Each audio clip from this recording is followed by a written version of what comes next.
Sasa hii mi naona nimechanganyikiwa. But when you look at me siwezi I'm never confused at all. Mambo vipi? This is the Full Goes to School podcast. Mi naitwa Duncan. Na as we keep on saying on this podcast that our aim ni to reduce our ignorance about the things that make good communities and good countries. Now, of course, that's our overall aim, to make Kenya better, to make better decisions about this country, the people we elect, economics, whatnot, everything basically. Now, the only way to do that ni to get as much education as possible from different people, different videos, different articles. So we're going to do all that. So leo tuna react to our leadership panel ya Nairobi Chapel. I wouldn't say a lot about it. Hata mimi mwenyewe sijaona the video, so we are reacting to it pamoja. Thanks for being here. Let's get straight to the video. Karibu sana.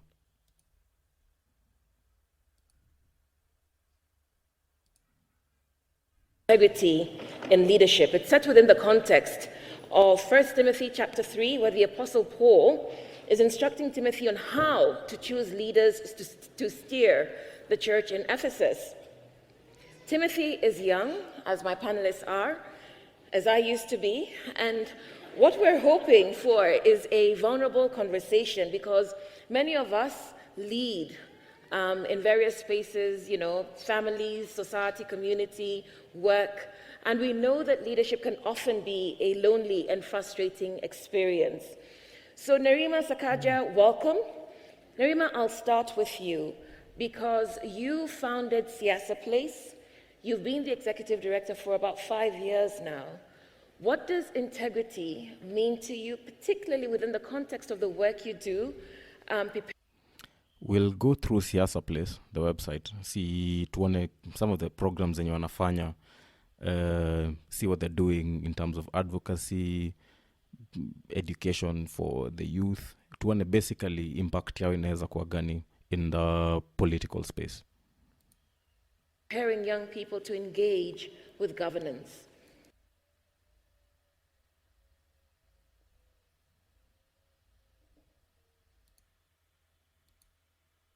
Thank you. Good afternoon, everyone. I thought the second time I'd be a bit better. I'm still as nervous. But you don't look nervous. I am shaking. No. Okay. But happy to be here. To answer your question, so the reason why I started Siasa Place is because I was interning in DC, and I was working for a company that worked in 30 countries in Africa. And my boss was a typical, very wealthy white male. And so one... Oh my goodness, wealthy white male. That sounds so bad, so bad. As in, kuna this whole thing going on with the white male stuff. As in, tunaweza describe better. It's a panel discussion. Hakuna haja kuinject all the other things, the other unnecessary things, but let's go on. One day we're in a meeting and Burundi had just gone through their civil war. And so he looks at me and he says, "What are the youth of Burundi doing?" And I'm like, "I don't know, I'm Kenyan." And so it was that question where it's like, but isn't that just one country? I knew I had to leave, so I did. And so Siasa Place is a platform where we engage youth on governance processes. Yeah, kuna wazungu wengi wenye wako ignorant sana about whether Africa is a country or a continent. Wengi wezi tell the many different countries that are in Africa. But, okay, is that a reason to leave? I don't know. I don't know. But when I was registering it, it was rejected 3 times because of the word Siasa. I was asked, you can't register an entity as Siasa and you're not a political party. And then I was also told that the word Siasa is banned, which, by the way, now I own the word Siasa. I trademarked it. Anyway, so... That doesn't make sense at all, to not use a word because we're a political party. That doesn't make sense at all. But let's see about this whole trademark issue. Let's see where we can get it. Okay. So nimejaribu kuangalia and I'm now in the trademarks page of Kenya, kipi.go.ke, but I'm not able to see it. That's almost the worst website nimewaiona, the trademarks one. So siwezi, you can't search for just the trademark, because all the trademarks zimewekwa as PDFs basically, and you'd have to go through the PDFs kuona who owns what trademark. But sijaona anything about Siasa, so we'd have to confirm that. That's something I can do. Baadaye kucheck who owns the Siasa trademark. But interesting kama una own trademark for the word Siasa. Very interesting. I fought back, and that's where I first interacted with integrity. Because I was being told you either, give a piece of land, then maybe you'll get your certificate, or part with 250,000, and maybe you'll get your certificate. It was a long process. It was difficult. I didn't do any of those two. But it not to mean that you should not do any of that. You get to interact with this every day. That's when I knew this is going to be a challenge. So integrity is doing the right thing, even when you are alone and it's challenging, being honest and authentic to me. That's how I view integrity. And because I started Siasa Place. Doing the right thing when you're alone, challenging, being authentic, and being honest. Okay, let's keep that in mind. Niko sure the other panelist atasema yake, so we can compare the two. On that footing, I knew that I couldn't go any other way but to be integral. Great, Whoa. thank you. So you're 32 now. Wrong You'd use have of that started word. Siasa Place when you were about 25, 26, which was around the time that a survey came out, the Kenya Youth Survey report, which found that 50% of Kenyan youth believe that how wealth is created doesn't matter as long as you don't get caught. You don't go to jail. So when you're interacting with people, young people, what are you doing that sets them apart, given that even for young people, the value of integrity is already compromised? It doesn't matter. It is difficult because, who are the people that we look up to? If we Nasema Kenya Youth Survey report. Mtaniallow to take notes as we go, because yeah, of course kuna very many things we can look at hapo. Youth Survey report.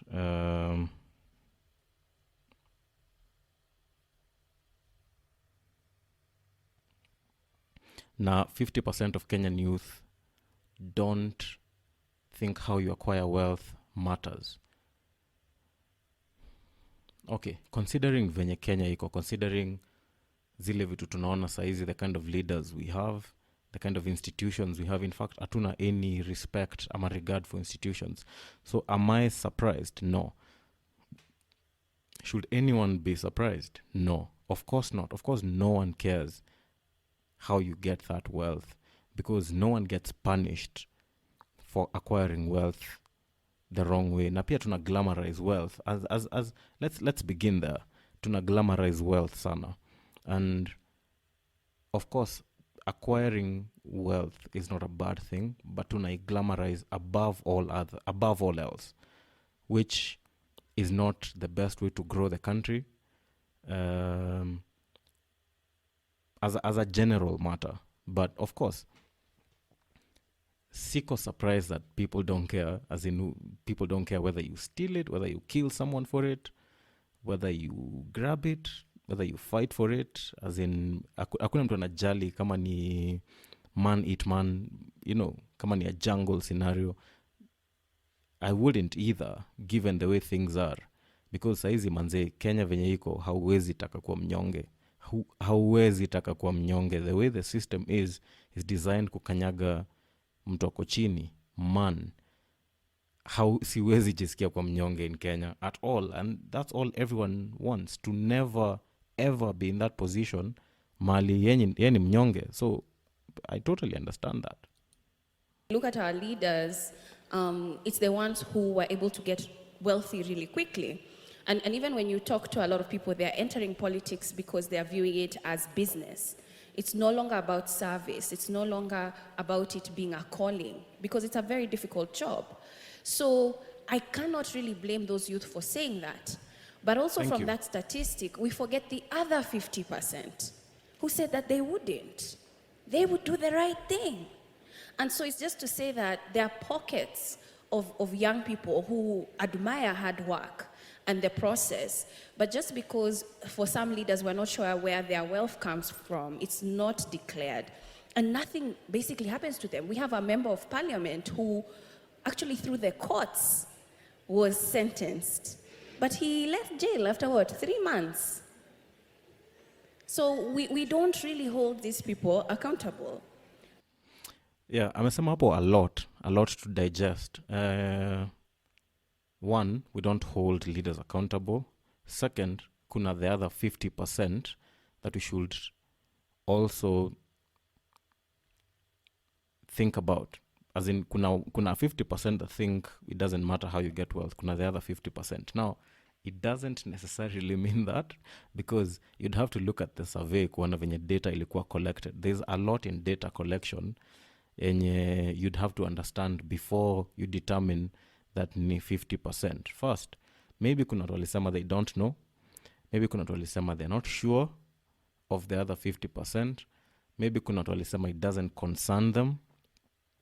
Now, maybe the kind of people you asked, where the data was collected also matters.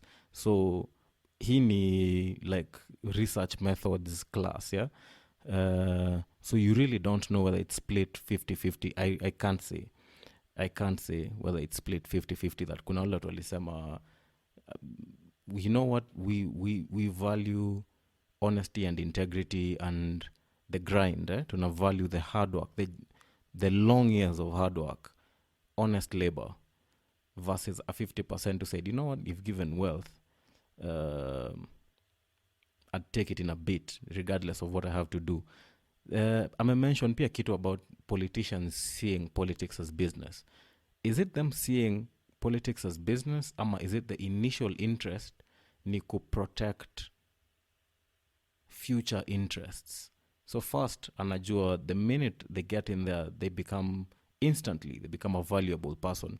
Opportunities ziko endless huko ndani, opportunities for deals, opportunities to connect guys, and even direct money, as in corruption ni imefika point hata haifichwi anymore. So of course, kama CDF has millions of money in budget, but you can't say the development you see in constituencies in a match the amount of money they're given. I don't know. It's something we'd have to investigate. Actually, it's something we should investigate, starting with this channel, because as we said, hatuwezi kuwa tuna chase ignorance kama everything ni kushinda tukipostpone and just channeling it to leaving it to someone else to do. So it's something we should do, but kuna opportunities mob sana once you get into politics. You can smell them, you can see them. So I understand what someone will go into politics, because let's be honest, there is no one to serve here. As in, we are ignorant, we worship these guys. Tunawaita honorable. Why is it tunaita MCA honorable? Give me a good reason why an MP is honorable. Just off rip, as in, without doing anything, day one anaingia into office, honorable. Why? You're an elected representative. Why are you called honorable? So I can see a lot of incentive to get in there: power, money, and opportunities. So yeah, definitely she's right on the money that what we call leader is not what leader is in Kenya. And it's worrying, because now you come and tell youth, you guys live right, do the right thing, but us over here, we can do whatever we want. But you guys have to live different from us. It's not possible. So it's not to... It starts with the honorable. We need to get rid of that madness. There's no reason why anyone is called honorable for sitting in parliament. We need to get rid of that madness. We need to make politics. As in fact, kuna philosophers, I wish ningeweza kugenerate hizo quotes, how ni one of politicians ni some of the most despised people. Kuna philosophers wengi sana wameandika quotes about that. They're some of the most despised class in society. Na si tunawa elevate as if they're better thinkers than us, as if they're better producers. These guys have no record of producing. Most of them don't. Kuna wale wako nayo, yes. But in general, as a class, they have no record of producing in society, of economic results, ama intellectual results. So tunawa elevate far too high above the way, the way we should be thinking about them. Na hapo ndio mali shida inaanza. So when I get this idea, yeah, of course I'm better than you. I am a lord over you. I am leading you. You don't know stuff. Mi ndio najua. Mi ndio niko pale. I have the ideas. You don't. So, of course. Say that it's something we can't change, we can. And through our engagements, we've been able to mobilize youth in different counties through county budget processes to hold county government accountable. But it's difficult, Woodwork, because I get phone calls from governors, from MCAs, because I'm over here igniting youth and bringing problems. They want youth to remain ignorant. Right now, the people who are busy asking youth to go and vote are people who are aspiring to be elected. It's not incumbents. They don't want more youth to come and compete for their position. They don't. And so it's a difficult space to be in, but I'm hopeful that with the little pockets of people such as myself, we're able to live as examples and people are able to see change. Honestly, I think hapo ndio mahali, that's where you go wrong. Hapo ndio mahali ume go off the mark, in my honest opinion. Of course, tuna need to mobilize youth for such a process. Youth wana need to mobilize for change, to ask for accountability, and even, of course, to vote. To vote and run against these guys. But using what knowledge? How different are you from this guy? Merit yako, why should I think you're better than them? At least yeye najua, the devil you know thing, it's bad. It is bad. But at least yeye namjua of, why should I trust you? What makes you different? What makes you better? Na hapo ndo mali tuna get this conversation wrong, in that our ignorance is not the ignorance of lack of accountability. We know there's corruption. We know these guys are not accountable. We know the courts are failing us and whatnot. Our ignorance is not that.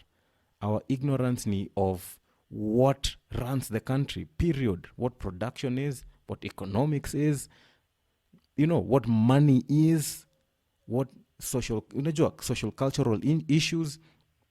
Kama hatujui hizo vitu, it doesn't matter if you think someone should be accountable. It doesn't matter if you think we need to vote in bigger numbers, because you're going to vote the next idiot.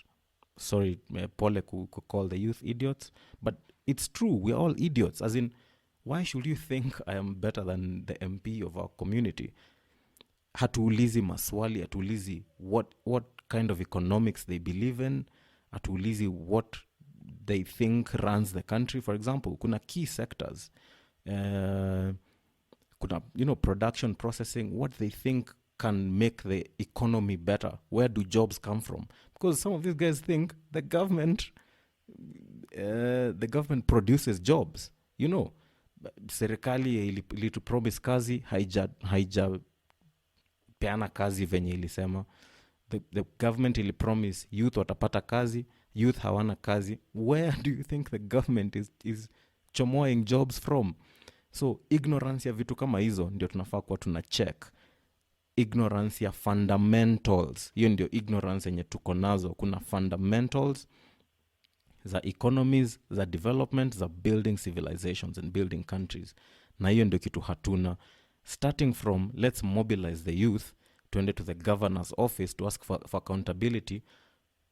Okay, sawa, mmeenda to the governor's office, mmepewa audited reports. And then what? And then what? Hatuwezi soma audited reports, hatujui government expenditure, hatujui how the government makes money, how the government spends. We don't know what brings in money, what expenditure at the government level is, at the local government, at the county level, hatujui all these things. So as much as it's a good gesture kuenda to the governor's office, or rather to ask for change at that level, at the political level, I think as long as uko ignorant of all these important things, then we are talking about nothing. We are talking about nothing. Haisaidi. Because at the end of the day, it's the next idiot that comes in and the cycle continues. What we are doing is just making noise. Initangwaje vita vya chura vimsumbui ng'ombe kunywa maji. Because this guy knows, all he needs to know ni a few connections. A good judge, police officers, a cartel like hivi, make his connections in the political class, and that's it. He's protected. Unaona? Na anajua wewe uko ignorant. You get? So trying to fight him on things that he can win very easily. Mkienda mkae before a crowd, aseme nimeleta maji. And then wewe useme pia sisi tutaleta maji. How do you think you win that argument? You don't. Both of you are ignorant. Sisi wote tuko ignorant of the fundamentals. Anyway. Thank you, Nerima. Sakaja,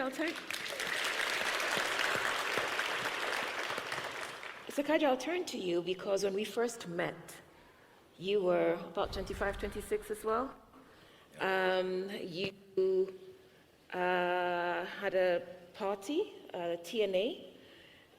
But before we get into that, I'd like to ask you the same question. What does integrity mean to you? Thank you.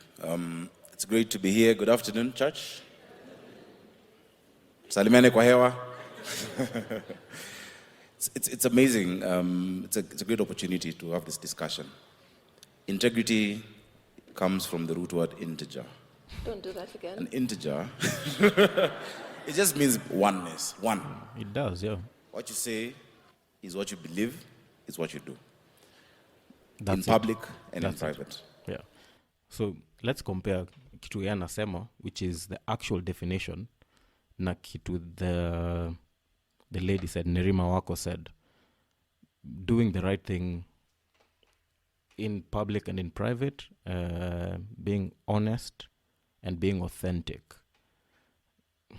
Very close. Actually, yeah, I think they're kind of the same thing. They're kind of the same thing, because being who you believe, acting like the person you believe you are, being wholesome. So yeah, I have no problem with that. It's wholesomeness. And I think many of us really should thrive to it, and we all struggle with integrity. We feel certain ways and do different things. We preach water and drink wine, but it's just the oneness, and we get it. I think the root is from the Bible. So sorry about the mathematics of integer, my background. But I think that's what it is, just being one. So I talked about you being the chairman of TNA. You are the youngest chairperson of a ruling party in the world. But to what extent do you believe that your leadership journey is as a result of your own personal attributes versus the phenomenon we see in Kenya, people touting briefcase political parties for hire? For me, I have had a very compelling and clear call since I was very young, which I've been very sure about.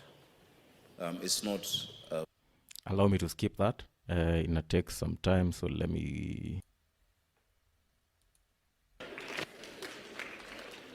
So tell me then about the briefcase political party issue, because you're telling us that you have a calling. But many of us, I think it's unfair to say that Kenyans are as jaded and cynical as I am.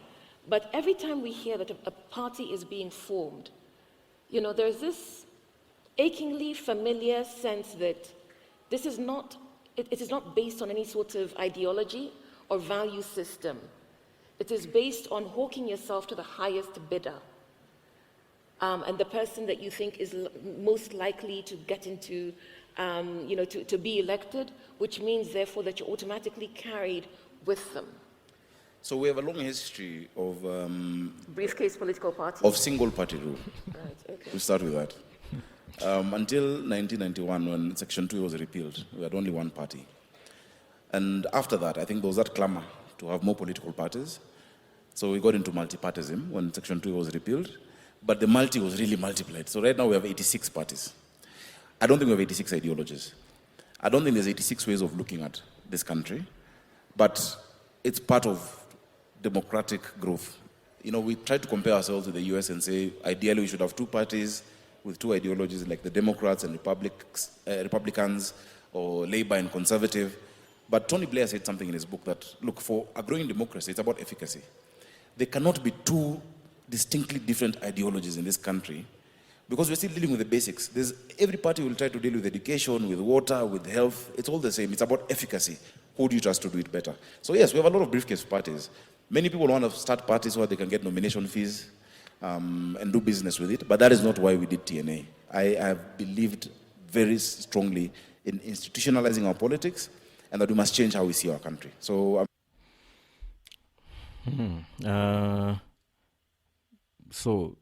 okay, Sakaja and approach the briefcase party issue from, you know what, it's not a problem. People should create parties, as many parties as possible, because saizi bado atuja build a value system enye ni as concrete as what you can see in the West.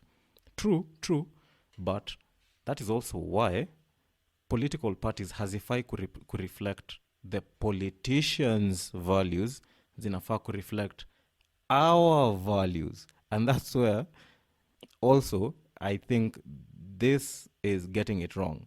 We are always looking at these guys to form political parties that, nani Sakaja ameform TNA. Sasa TNA ni ya nini? Si akae kwa ODM because ODM iko hivi. But even ODM, do those people actually mirror any of our values? Because hii kitu haianzi from politicians. You know, as long as we have this thing, we have this problem. Now, kesho, I'll talk about democracy kesho and the problem we have in relation to democracy. But as long as we have this thing where we want them to be organized because of us, tunataka politicians wakuwe wazuri to benefit us. Why? They're greedy, selfish individuals just like us, just like me and you. Unaona? We are asking the impossible here. As long as sisi hatuna values, because assume our biggest values are economic freedom, women's rights, for example, na something else. Then, of course, a politician, if we did this the right way, where ni sisi tunaanza, they wanna get someone who mirrors our values, then they would create a party that mirrors the community. Haizi enda ku create his own thing about a thing amefikiria tu in his mind. Atakuwa like, hawa watu wenye nataka kuserve wana believe in manufacturing, economic freedom, women's rights, sports, or whatever it is. Now, nita create a party because she feel like hizi parties ziko zina reflect these values I have. So I'll create a party that correctly represents these values that these people have. I mean, that, sound like the right way, right? But saizi tuko like, Uhuru alienda kaform Jubilee, Raila ameenda kaform ODM. Mbona mna form Ford Kenya? Inasaidia nini? Si ujoin Jubilee. As if Jubilee correctly mirrors my values. It doesn't. As long as tuko na hii issue ya sisi wenyewe hatuna values, then hata tuko na 1,000 parties, then it's not really indicative of good representation, because mi nafaa, as in, for example, kama mimi ni a big believer in freedom, economic freedom to begin with.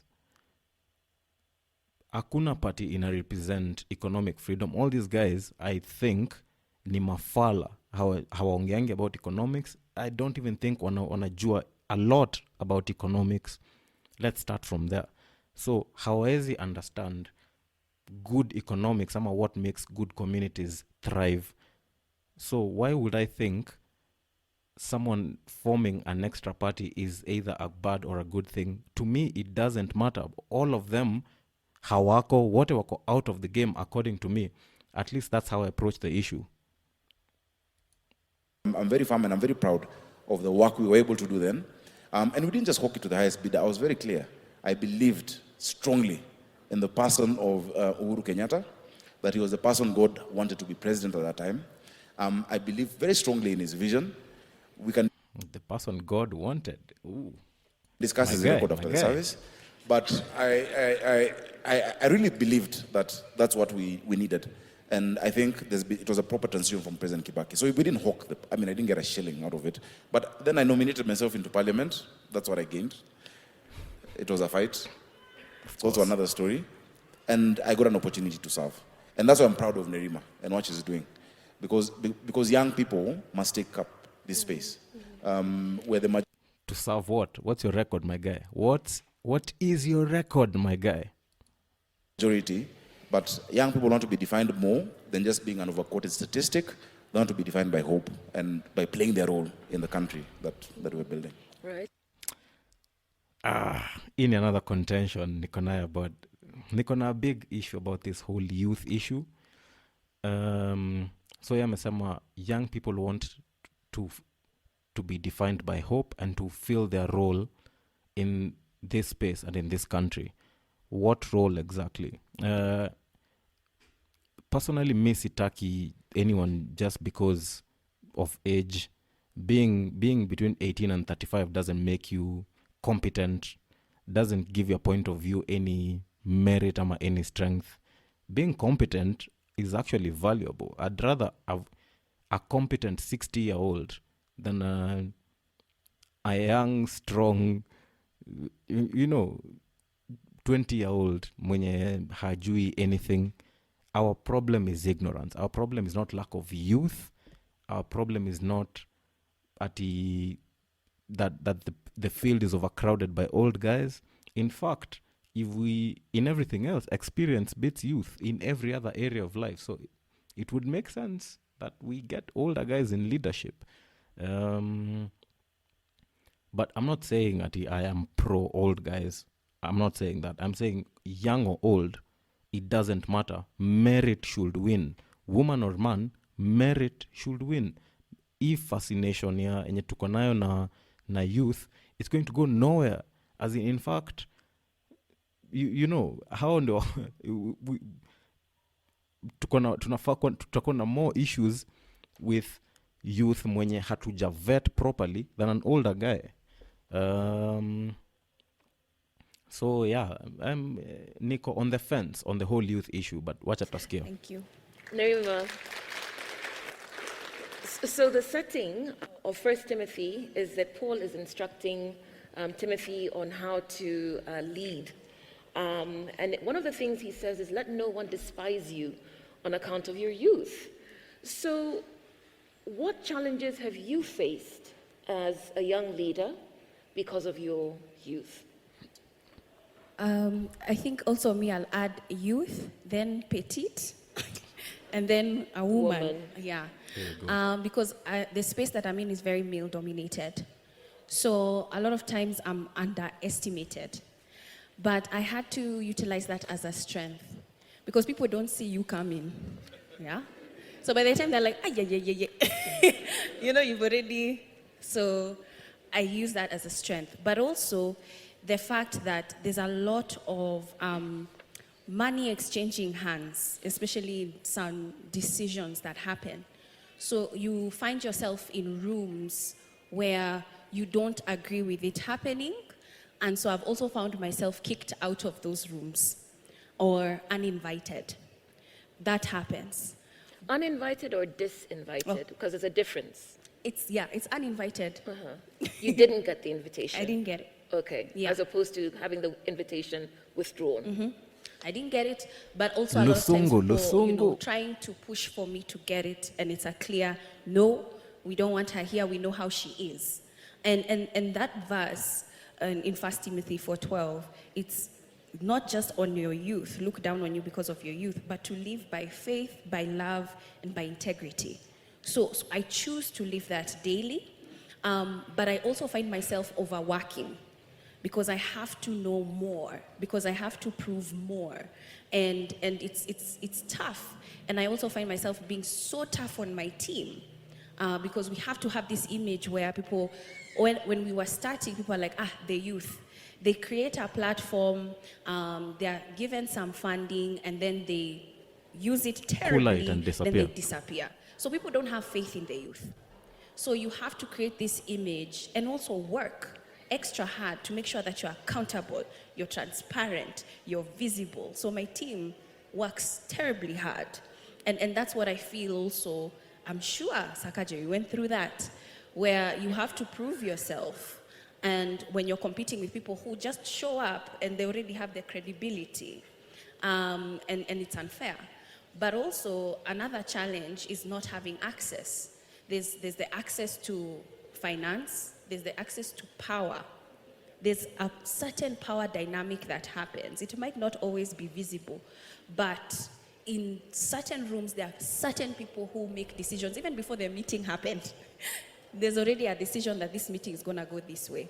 And if you're not in the kitchen of understanding that and that conversation, then you'll never know. You've already wasted time, but people have already made this decision a long time ago. Mm-hmm. And those are the few that I can think around. But also, for women, there's a lot of sexual harassment. I've found myself, because I'm having a meeting with a certain politician, and I know where he's heading, I'll have to dress myself in a t-shirt and jeans so that I look like I'm a university student. So that when we're together publicly, he would even feel ashamed, because he looks old enough to be my grandfather. He would even be ashamed to try and approach, because, there's a sense of, okay, now you're beginning to look like my granddaughter or daughter.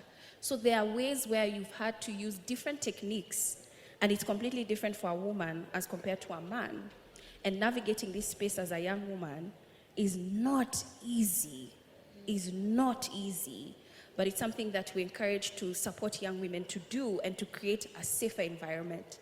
But the last thing, as much as we have all those parties, 17 million people are registered in political parties. 4.5 million of those people are young people. So even that participation, there are not that many young people who are party members. And I don't even want to go to the numbers of women, because they are below 1 million in a country of 50 million. We're not engaging, and we're not engaging right. I'm going about a number of issues, Apple, that we can go through. So I'm going about the youth struggle with access to finance, access to the power, that there's a power dynamic where you're shut out of those discussions, sexual harassment, and participation. Now, I don't condone sexual harassment at all. It's a shameful thing that bado tunaongea about kitu kayo. It's very, very shameful.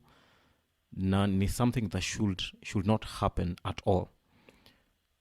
Now that people have to protect themselves first from the people they're dealing with. That you have to worry about something when you're going to deal with someone is terrible, and it's very shameful. Now, I believe the solution to that, as much as our system doesn't work the best it should, as in Saizi, okay, I don't advocate for cancel culture, but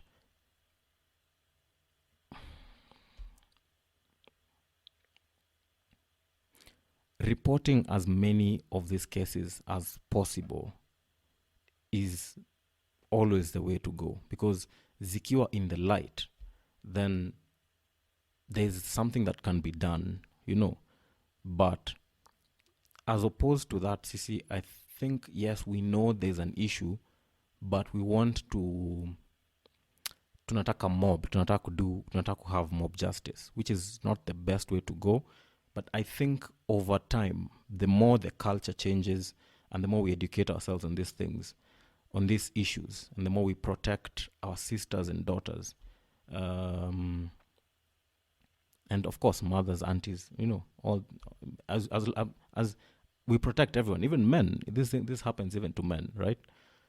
That we always think about reporting and putting them in the light as much as possible, because something that is in the dark, for example, Kasai, when she says she's dealt with that, it's very hard for us to deal with it. It's a very hard issue to deal with it, Saizi, post facto. It's very hard to deal na issues ka yo Saizi. Anyway, it's a very sensitive issue. I'm not claiming to have solutions, but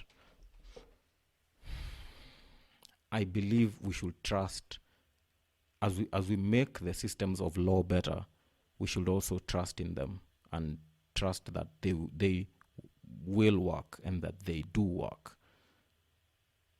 even though we know they don't. But as in both things can work at the same time. We can make the system better, but also bring things to light more, right? Anyway, access to finance, access to power. Personally, I understand what that means, because I think bado we're playing office politics. I think that's what that means. I don't really understand what access to finance and access to power means. Does that mean give the youth money and then what? Or does it, give the youth power and then what? How is that a challenge? I really don't get it. I don't get how not having a finance and power is a challenge. I'm really trying to understand, what is it a challenge of? What is the problem exactly? What is the other side? Is it, okay, lack of power inafanya tusiingie into power? I don't get. Okay. Her last point, ameongea about party participation. 17 million, so 86 parties, 17 million registered voters, less than 1 million women, over around 4.5 million men, if I'm getting it correct, right? Now, I can answer you directly. The reason we don't have youth, both men and women, in parties is because parties are useless. They're useless to us. They don't mean nothing to us. They don't mean anything at all. They don't do anything for us. It's got a zero contribution in our lives. And I think intuitively to understand that had to get our views don't get represented. For example, naeza taja a few years ago, or even saizi, I can guess even sai. One of the big youth issues, you can say, I don't know, inaweza kuwa ni a fringe community, inaweza kuwa ni a small community, but drugs, legalization of weed, marijuana, legalization. Now, that is an issue, right? Is it on the table for any of those parties? No. Is there any parties formed to even try and discuss it, to even get doctors, experts, to try and see who's on the what's right and what's wrong about this? On how do we engage with this topic? No. And so there is no reason for a person of that community, or economic freedom for me. I believe in a very small government, and let people do their thing. Let people work, let people trade, let businesses engage without interference from the government in general. Kuna a party that engage on that? No. In fact, most of the parties najua wataenda have a coronation of their leader in a community setting. A community leader ndio also the party leader. So since I would guess, I think if we did a survey on this, I think unaweza find the youth are a bit less tribalistic. So if we are a tribalistic neighborhood, say in Nairobi like the one I live in, then Who are you talking to? Who is that community leader engaging with? Who are they talking to? Nobody. Nobody. Nobody. And many parties are like that. For Jubilee to form, yes, wataenda Nyayo, Kasarani, nini, but it is known, and hapa ndio mali the media ina to fail, it is known that Uhuru ana bring in this big constituency, Mount Kenya, this other person is bringing this other thing, this other person is bringing this other thing. So we do know they're tribal leaders to some effect. So who are you talking to? Why would I register? There's no reason for me to be in a party. That's simple answer.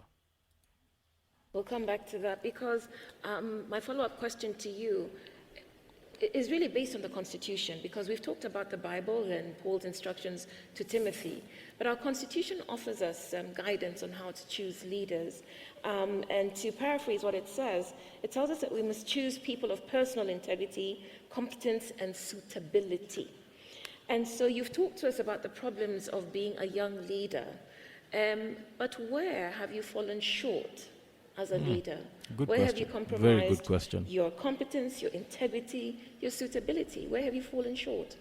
One time, and it's only one time so far. And You that's holier when than I thou, was you. in a political meeting, and after the meeting, all of a sudden we're being huddled to another side room. It didn't connect until I start seeing someone now distributing Envelopes. Bahashas. Brown envelopes. and then he came to me.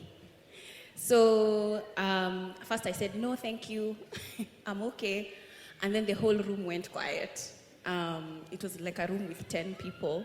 The whole room went quiet and now all stared at me. And I felt uneasy. And one man said, if she doesn't take it, we're all gonna be in trouble. Because it means that I can now be like a witness and I'm a loose end. Okay, ndio video isikuwe too long, tutaachia hapo leo.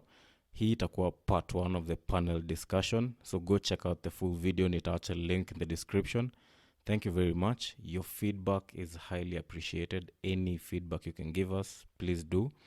Because nataka pia ku get ideas of what content we could do in future, what the reaction was like, should we do more reactions, anything to help us educate ourselves and better ourselves as far as social issues in Kenya are concerned. So thank you very much. Follow, like, comment, and all the good stuff. This has been Full Goes to School. My name is Duncan. I'm out.